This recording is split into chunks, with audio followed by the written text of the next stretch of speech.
Did you know that ever since Adam and Eve, there's been a war between the devil and humanity because the devil knew that God was going to come down in human form and crush his head. Hi, my name's Andrew. This is Faith Boost. I've got some ancient secrets that are going to work for you and I today in the modern world.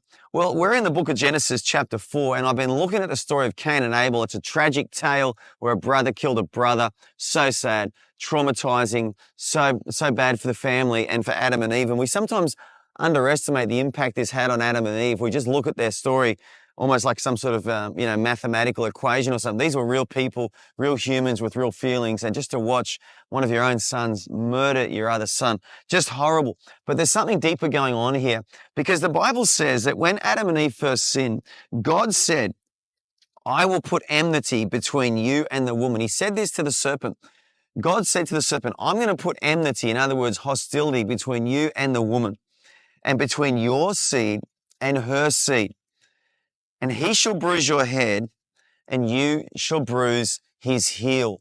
Now, in my Bible, that word seed, and between your seed and her seed has a capital S. The reason for that is this is a prediction of Jesus. This is a prophecy that the Son of God was going to come down in human form, and he was actually going to save the whole world. God had a plan for your redemption and my redemption way back here in the garden. God had a plan to take back the authority that the devil stole from humanity in the Garden of Eden. God had given Adam and Eve authority.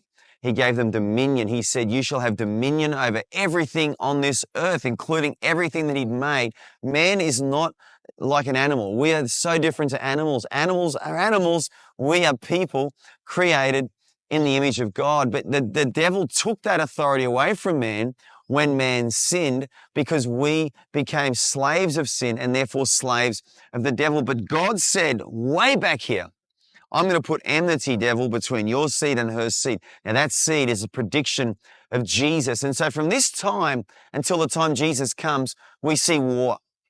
We see warfare in the family tree of Jesus. We see Israel invaded. We see Israel conquered. We see Israel tempted.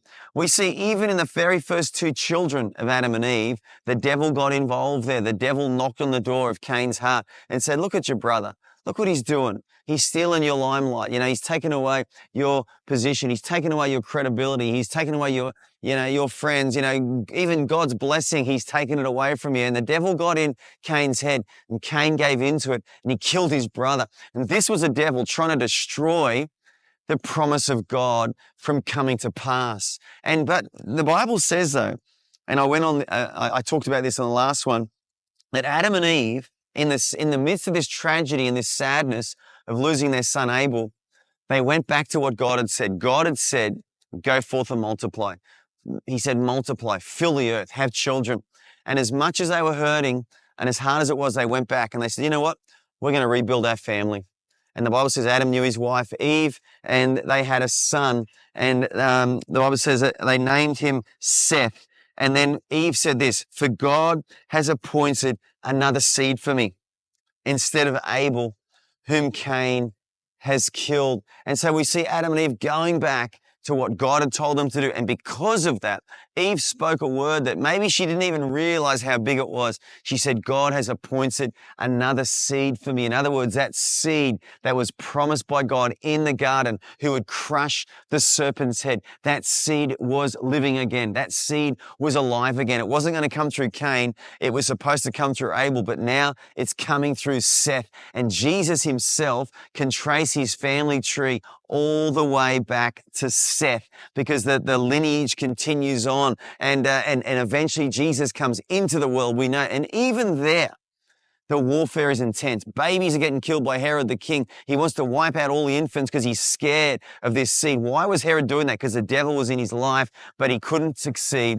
Jesus is born, he's raised, he dies on the cross, and on the cross, he crushes the serpent's head. He defeats the devil, defeats sin, defeats all the enemies of man, spiritual, natural, and in every capacity we have an enemy. Jesus wins the battle on the cross, and he crushes the serpent's head. Jesus is Lord.